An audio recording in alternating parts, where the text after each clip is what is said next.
राम राम जी। आप सबका मेरे व्रत और त्योहार की कहानी चैनल में स्वागत है। फ्रेंड्स, आज हम सुनेंगे बासोड़ा शीतला माता की कहानी। तो एक बार एक गांव में एक बुढ़िया रहती थी। वह शीतला माता की भगत थी। बासोड़े के दिन शीतला माता का पूजन करती थी और शीतला माता को बासी भोग चढ़ाती थी।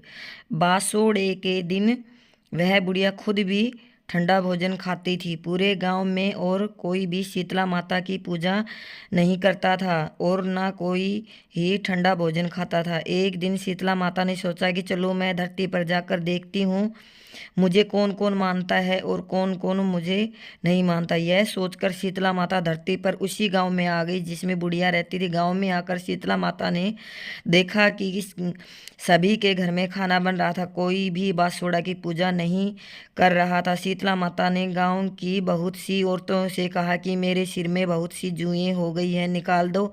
लेकिन सभी ने शीतला माता से कहा कि हमें खाना बनाना है, हमें देर हो जाएगी। किसी ने भी माता के सिर से जुएं नहीं निकाली। शीतला माता घूमते घूमते बुढ़िया के घर चली गई। बुढ़िया बासुड़ा पूजती थी और ठंडा खाना खाती थी, इसलिए उस दिन उसे खाना नहीं बनाना था। जब शीतला माता ने बुढ़िया को कहा कि मेरे सिर की जुएं निकाल दो, तब बुढ़िया बोली कि हाँ बूढ़ी माई आ जाओ, मैं तुम्हारे सिर की जुएं निकाल देती हूँ। बुढ़िया ने शीतला माता के सिर की जुएं निकाल दी। बुढ़िया की भक्ति को देखकर शीतला माता बहुत प्रसन्न हुई और अपने असली रूप में आ गई। बुढ़िया शीतला माता को देखकर बहुत खुश हुई, लेकिन साथ में ही चिंता में पड़ गई। शीतला माता ने चिंता का कारण पूछा तो बुढ़िया ने बताया कि आप तो स्वयं देवी हो, मैं आपको कहाँ बिठाऊं? मेरे घर में ना तो कोई आसन है और ना ही मेरे पास कोई चौकी है। जब शीतला माता बुढ़िया के घर के अंदर गई तो घर के अंदर एक गधा खड़ा हुआ था। शीतला माता ने जाकर गधे पर बैठ गई, एक हाथ में झाड़ू लिया और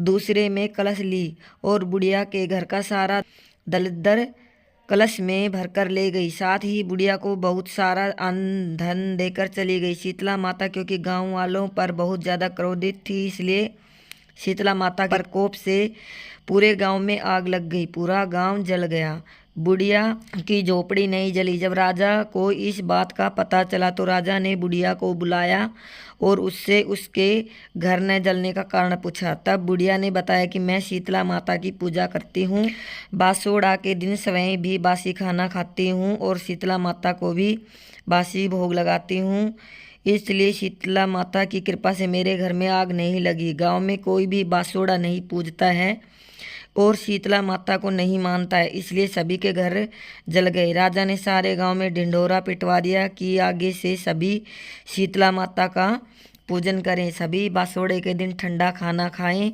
इस दिन से सारे गांव में शीतला माता की पूजा होने लगी। तब सभी माता शीतला को मनाने लगे। हे शीतला माता, जैसे आपने बुढ़िया पर कृपा की वैसे सब पे करना, कहते सुनते हुकारा भरते सबके सबको अन्न धन और निरोगी काया देना। तो फ्रेंड्स, ये थी शीतला माता की कहानी। शीतला माता की पूजा कुछ लोग तो सोमवार से पहले रविवार को बना के सोमवार को पूजा कर लेते हैं और कुछ सप्तमी को बना के खाना और अष्टमी को पूजा करते हैं। आपके यहाँ जैसी होता है वैसे कर लेना। फ्रेंड्स, बासोड़ा की पूजन विधि की सभी वीडियो मेरे चैनल पर आ चुकी हैं, देख लेना और वीडियो को लाइक और शेयर कर देना। राम राम जी, धन्यवाद। चैनल को सब्सक्राइब जरूर करें।